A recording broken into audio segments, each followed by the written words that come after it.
¿Cuál es la fórmula de pedir, Neti? ¿Cómo se tiene que pedir? Hay muchas metodologías. A mí me gusta la metodología SMART, que es definir específicamente qué es lo que quieres, tan acotado como sea posible. Empieza a hacer una lista de las cosas que tendrías que hacer tú o que puedes hacer tú para llegar a donde quieres. Así sea solamente tú, el que abre la cortina, el que atiende a los clientes, el que fabrica el producto, el que da servicio. Si tú tienes una perspectiva y un sueño grande, lo vas a lograr, pero tienes que estar dispuesto a pagar el precio. Y para mí el primer precio es fijar una meta y poner orden en tus finanzas. ¿Cómo definiríamos un gasto hormiga y un gasto del ser? Con un ejemplo. Es muy simple. Si hay cosas que te llenan, que te empoderan para poder empezar tu día o que encuentras una satisfacción y plenitud en ello, es un gasto del ser, porque te va a dar la energía para seguir avanzando. Yo pongo un ejemplo con una de mis hijas. Ella es enfermera y empezó a encontrar en el journaling una manera de agarrar como este positivismo, esta motivación. Así que llegaba todos los días a una tienda de café muy conocida para hacer su journaling y crear una atmósfera y un ambiente. Y eso le daba a ella para poder empezar a trabajar su día con toda la energía. Hay quienes dirán, bueno, es que ese café es un gasto innecesario porque lo encuentras en la esquina o te lo preparas desde tu casa por una cantidad menor. Pero la realidad es que si a esta persona, en este caso a mi hija, le hace sentido y la motiva, le va a dar todo lo necesario para poder acabar su día con éxito y vale la pena ponerlo en un gasto del ser. Pues me da mucho gusto estar hoy aquí contigo y bueno, pues directo al tema. Hay una pregunta que pues muchas personas creen que cuando vas con alguien de finanzas, lo primero que te va a decir es limita tus gastos y creo que hoy es importante hablar de esto. Platícanos, ¿qué vemos cuando vamos con alguien de finanzas? Sí, ciertamente creo que hoy me pasó que una persona tenía este concepto o esta resistencia por asistir a un taller, porque no está dispuesto a renunciar a cosas que hoy se puede dar el lujo de tener. Y ese es un mito, Lolita. Es un mito que tenemos con relación a las finanzas, porque hemos escuchado mucho de pequeños destellos de educación financiera como los famosos gastos hormiga, ¿no?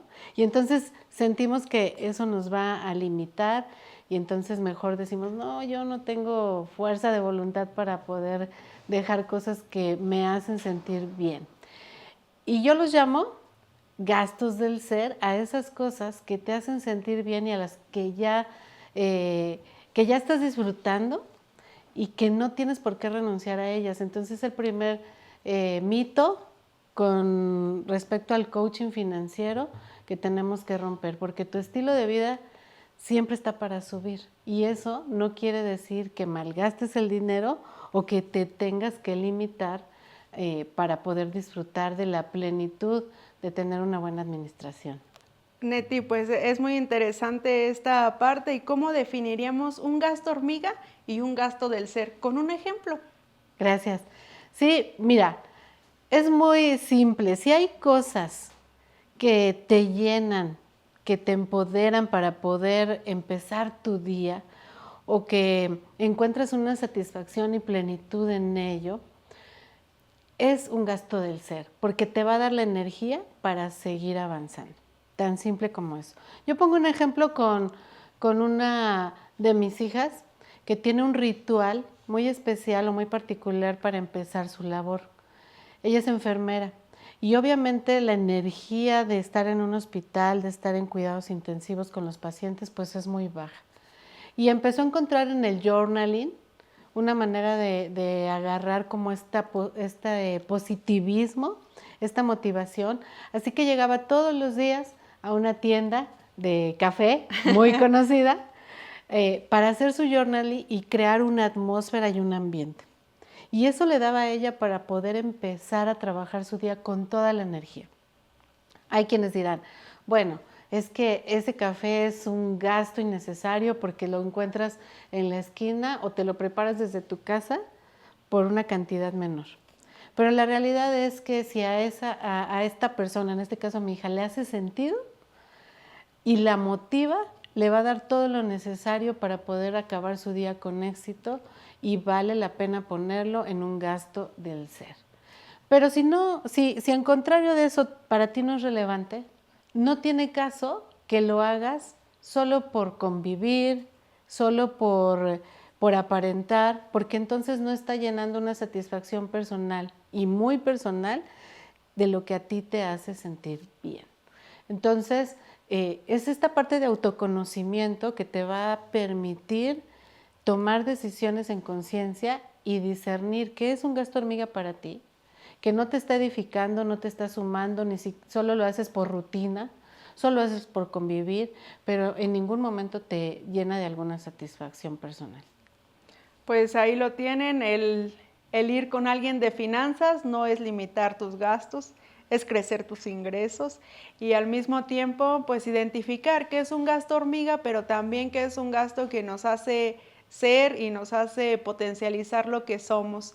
Neti, también quisiera preguntarte, desde una cuestión más empresarial, más de emprendimiento, ¿en qué nos tenemos que fijar para saber que vamos por un buen camino? Tienes que empezar a separar tus finanzas personales de las de tu negocio. Y yo lo que recomiendo es que si tienes un emprendimiento y está iniciando, no sueltes si tienes un trabajo, ese trabajo, hasta que no madures esto. Porque es como tener unas vaquillas y quererlas ordeñar antes de que maduren y entonces no tiene el resultado que estás esperando. Ahora, si por alguna razón decidiste emprender y ya estás en ello, tienes que llevar un registro muy puntual y ordenado. Yo siempre digo que Dios es un Dios de orden y el orden te da claridad, te permite poner en perspectiva cuál es tu estilo de vida cuando lo separas y cuáles son gastos del negocio y también no cargarte el negocio a cuestas cuando todavía no está dando los frutos y sentir que tú tienes una gran deuda cuando la deuda la tiene el negocio o cuando los inicios están de este lado. Entonces, hacer esa separación es básico para comenzar con una estructura y empezar a ver crecer tus números y diferenciarlos de tu estilo de vida. Pues bien importante, ¿no? Porque a veces como emprendedores o como empresarios es, pues de aquí el dinero que entra es para todo, ¿no? Para todo, Y sí. sí es bien importante definir pues un sueldo para el emprendedor, el empresario, definir sus funciones y a partir de ahí pues todo va marchando un poco mejor en la cuestión financiera. Y en cuestión de documentos, ¿qué documentos debemos revisar? Tienes que aprender 3 estados financieros básicos, que generalmente creemos que eso solamente es para quien estudia contabilidad, pero todas las personas que tienen un negocio necesitan darse cuenta de cómo va creciendo y lo van a ver muy puntual, así como un médico puede diagnosticar con estudios clínicos, con una radiografía, con tu estado de resultados, tu balance general y tu estado de flujo de efectivo. Es acomodar en el orden correcto el dinero, es darle dirección. Si lo vemos desde una perspectiva holística, el saber darle un para qué al dinero que es energía, te va a traer grandes resultados y a ti te va a permitir identificar muy fácilmente en dónde tienes que hacer ajustes. Entonces, con esos 3 vas a poder empezar a tomar decisiones estratégicas y convertirte en verdadero dueño de negocio y no quedarte en el autoempleo eternamente, que también, bueno, no me lo preguntaste, pero va junto con pegado. También el tema es, nos quedamos demasiado en la operación y a veces pensamos que depende de las ventas, de la cantidad de clientes, de cuánto llevas en el negocio para poder considerar que ya tienes derecho a poder pensar en grande. Así sea solamente tú, el que abre la cortina, el que atiende a los clientes, el que fabrica el producto, el que da servicio. Si tú tienes una perspectiva y un sueño grande, lo vas a lograr, pero tienes que estar dispuesto a pagar el precio. Y para mí el primer precio es fijar una meta y poner orden en tus finanzas. ¿Y qué es eso de fijar una meta? O sea, ¿nos referimos a una meta económica, a una meta de organización? ¿A qué nos referimos con respecto a una meta? Una meta es fijar el rumbo de cómo quiero aportarle valor con lo que yo hago a la sociedad. El negocio, me gusta una definición de negocio, fíjate, que escuché hace mucho tiempo, ya van 2 veces que la escucho y me encantó y la adopté, que es negocio es negarse al ocio, es darle sentido a nuestro tiempo, a nuestra vida, con nuestros dones y talentos. Y curiosamente hay una traducción de las definiciones de Adán, que fue el primer hombre aquí en la tierra, es emprendedor. Y eso me llamó mucho la atención, porque desde un principio, cuando Dios habla con él, le finca un propósito. Independientemente de que creas o no en universo, Dios, como lo quieras llamar, nos sirve perfecto de analogía para entender que todos venimos a cumplir un propósito. Entonces, fijar esa meta tiene más que ver con a dónde quieres llegar y a quién quieres impactar, y el número solito se va a dar. Si yo quiero llegar a 1 millón de personas, tengo que hacer mis cálculos. Finalmente lo cualitativo se vuelve cuantitativo, y entonces me va a definir qué tengo que invertir para llegar o impactar a 1 millón de personas. Pero en realidad el propósito es más profundo que un número. Es algo bien interesante, ¿no? Porque está como el ¿para qué estamos aquí? Porque ningún ser humano fue como está de sobra, ¿no? Todos Claro. tenemos un propósito. Después el servir, como cuál es con ese propósito, en qué puedo servir. Y servir pues va para todo, hasta para los negocios, ¿no? ¿Cuál es ese servicio? ¿Cuál es ese talento que tenemos? Y por consiguiente como lo económico, ¿no? Que también es la preparación, ¿no? Que muchas veces cuando se llega a la NASA, pues quien llega a la NASA es porque tiene toda la preparación previa y no que ya está el puesto y entonces apenas me empiezo a preparar. Y que lo mismo va para los negocios, prepararse en todos los sentidos, en lo financiero, en los procesos, en las ventas, en lo administrativo. ¿Cómo nos ayuda el prepararnos a estar bien cuando llega la oportunidad? Exactamente, es como una definición que dicen que el éxito es la definición de estar listo para que la oportunidad llegue y tú puedas empezar a tomarla, ¿no? Y hay un ejemplo de un elevador en donde si te encontraras a la persona que puede solucionar tus problemas, tendrías, y solo tienes de aquí a subir al 5.º piso, tendrías el speech correcto para poder lograr que llame su atención y se interese en la propuesta que tú tienes. Y eso, traducido ahora en un tema espiritual, es pide y se te dará. Pero también hay otra parte en donde se narra que no pedimos, y cuando pedimos, pedimos mal. Entonces no tenemos claro exactamente qué queremos, o invalidamos lo que queremos porque nos sentimos pequeños. Yo siempre digo, tú haz lo que puedas y Dios va a hacer el resto, pero nunca te puedes escudar en que todavía te falta tal o cual cosa para poder llegar a donde tú quieres, que hasta que aparezca el negocio ideal vas a poder llegar a crecer como tú estás esperando, porque no sabes en qué momento eso va a ocurrir, o si está ocurriendo justo en el momento cuando estás con la persona a la que tú ni siquiera has validado como la que te puede dar la puerta para llegar a donde tú quieres. Y saber pedir también es saber poner una buena meta, ¿no? A final de cuentas, entonces, ¿cuál es la fórmula de pedir, Neti? ¿Cómo se tiene que pedir? Hay muchas metodologías. A mí me gusta la metodología SMART, que es definir específicamente qué es lo que quieres, tan acotado como sea posible. Y es que nosotros somos los escritores de nuestra propia historia. Para los que les gustan las series, yo les diría, una analogía es en Blancanieves, que es algo que creo que un cuento que todos podríamos identificar. ¿En qué universo podrías considerar que va a existir 7 enanos viviendo en una casa? ¿No? Y tú dirías, bueno, en esta realidad creo que no pensaría caminando por el bosque que voy a encontrar una casa con 7 enanos. Pero curiosamente, en ese cuento sí. ¿Quién decidió que sí había una casa en medio del bosque con 7 enanos? Pues quien escribe la historia, ¿no? Quien escribe la historia.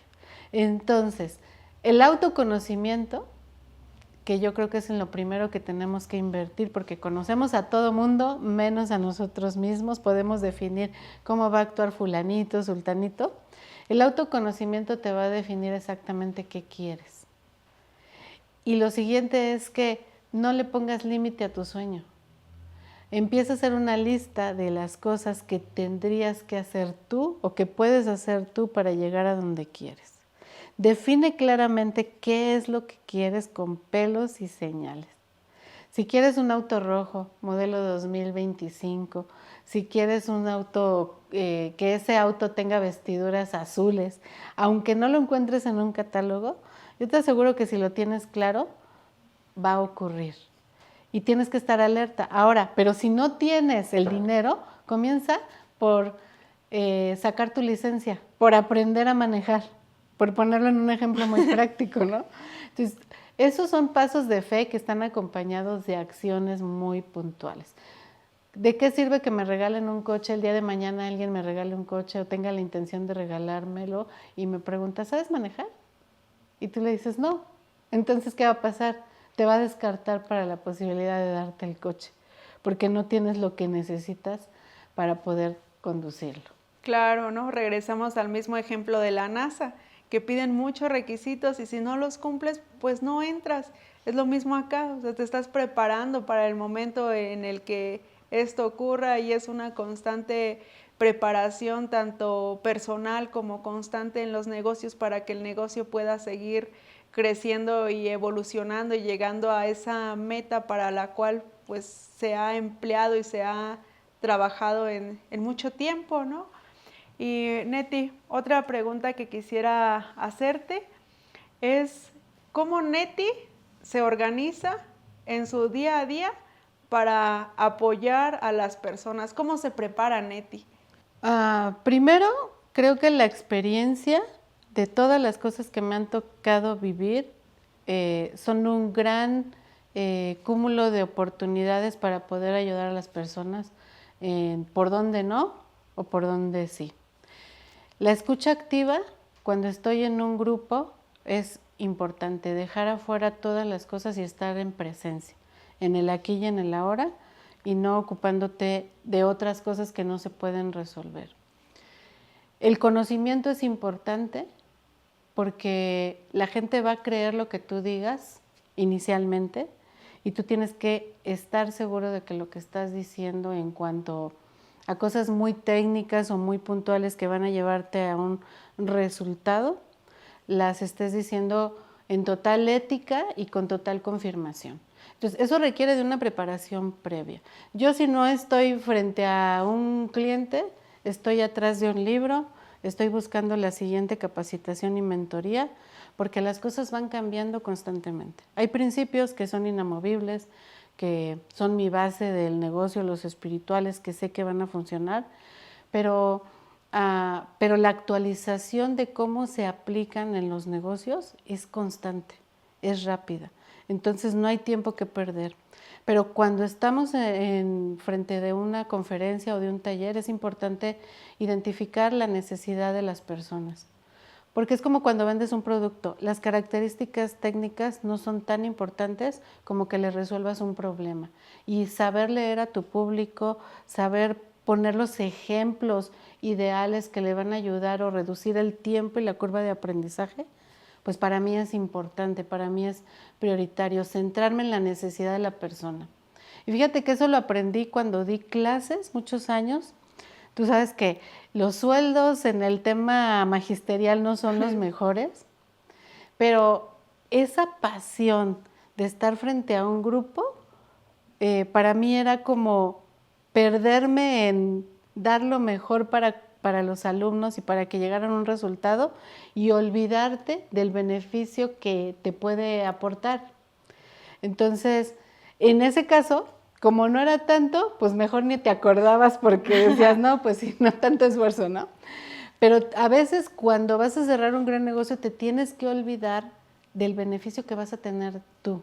Lo tienes que dejar a un lado y enfocarte en el beneficio que puedes aportar tú, que al final es un principio de siembra y cosecha, de entregar todo lo que tienes y estar conectado con lo que te apasiona. Yo me siento profundamente conectada con lo que estoy haciendo y mi interés es detonar en cada emprendedor esa pasión y esa razón, llegar a esa profundidad de por qué están aquí, porque nada es casualidad. Cada uno a veces piensa que llegó de una manera fortuita, inesperada, que ahí le tocó y pues ya se quedó ahí, pero hay algo más profundo que realmente te llevó a ese lugar. Y cuando detonas esa chispa en las personas, se hace la magia para el negocio. Totalmente de acuerdo y también de acuerdo en que necesitamos constantemente estarnos preparando, conocer, aprender y algo bien importante que yo sumaría además del conocimiento es tener esa fuerza de voluntad, porque ¿de qué serviría conocer tanto si no te levantas de tu cama a llevarlo a cabo, ¿no? Entonces, pues llevemos cada uno a cabo los proyectos que tenemos pensados. Claro, algo puede salir mal, pero ya se ajustará como en el camino y como constantemente estar evolucionando y seguirnos preparando de una forma constante y sobre todo consciente, ¿no? ¿Cómo podemos identificar en una empresa desde una forma consciente en qué podemos mejorar? Para mí los números son el mayor mapa que te va a identificar si es un tema de proceso, si es un tema de liderazgo, si es un tema de costos, si es un tema de negociaciones, si es un tema de estar mal ubicados en el mercado en donde deberíamos de posicionarnos. Los números son grandes maestros y entonces se centran en tres grandes estados, los que comentábamos hace un momento. Pero algo importante también es entender que un empresario siempre va a estar solucionando un problema. No te abrumes. Si tienes un problema enfrente, es la gran oportunidad para desarrollar en ti carácter y para solucionar cosas que alguien no está solucionando. Entonces, cuando entendemos que a mayor nivel de problemas es también un indicador de que nuestro crecimiento está en evolución, encontramos esa tranquilidad y nos ubicamos en soy empresario, me toca resolver problemas. Soy un gran solucionador de problemas. Y entonces vas a poder encontrar el camino y después eso te va a parecer un chiste y vas a tener otro reto más grande enfrente, ¿no? Y vas a seguir creciendo. Eso es un gran indicador que yo diría, ¿dónde estabas hace 2 años y dónde estás hoy? Pues bien importante, ¿no? Lo que no podemos medir, no podemos mejorar, ¿no? Exactamente.